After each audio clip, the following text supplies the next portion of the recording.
बिस्मिल्लाहिर्रहमानिर्रहीम। सबसे पहले अपने रब का शुक्र अदा करेंगे। अल्लाह पाक ने मुसलमानों को और पाकिस्तान को इज़्ज़त दी। और उसके बाद मैं अपने आर्मी चीफ, जो हमारे मुल्क के आर्मी चीफ साहब हैं, आज सैयद आसिम मुनीर साहब, हाफिज़ साहब, उनका शुक्रिया अदा कि उन्होंने जितनी डिसेंटली कमांड की है, मेरे ख्याल में लोग एक्सपेक्ट नहीं कर रहे थे।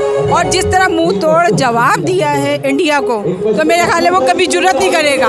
और हमारे सिपाही हैं, हम पुरसुकून सो रहे थे, हमारा मुल्क वैसे ही चल रहा है, कोई तबाही अल्लाह का देखिए जो शहीद हुए वो उसकी बुज़दिलाना कार्रवाई थी कि अचानक उन्होंने किया। लेकिन बीघा मुस्लिम हमारी अफवाज ने इस बात को रखा मद्देनज़र कि आबादी पे हमें नहीं करना, क्योंकि हमारा इस्लाम इसकी इजाज़त नहीं देता कि उसमें बच्चे, मासूम औरतें, बुज़ुर्ग होते हैं। लेकिन क्योंकि ज़ाहिर है आपको पता है इंडिया बुज़दिल है, उसने बुज़दिलाना कार्रवाई की। और आज भी जो कुछ बोल रहे हैं वो सिर्फ अपनी जेब मिटाने के लिए, क्योंकि पूरी दुनिया में अल्लाह ने उसको जलील किया है। और हमारी पाक फौज का मोराल अल्लाह ने इतना, पाकिस्तान का बीघा मुस्लिम इतना मोराल बुलंद किया है कि मेरा ख्याल है कि आज की जो नई नस्ल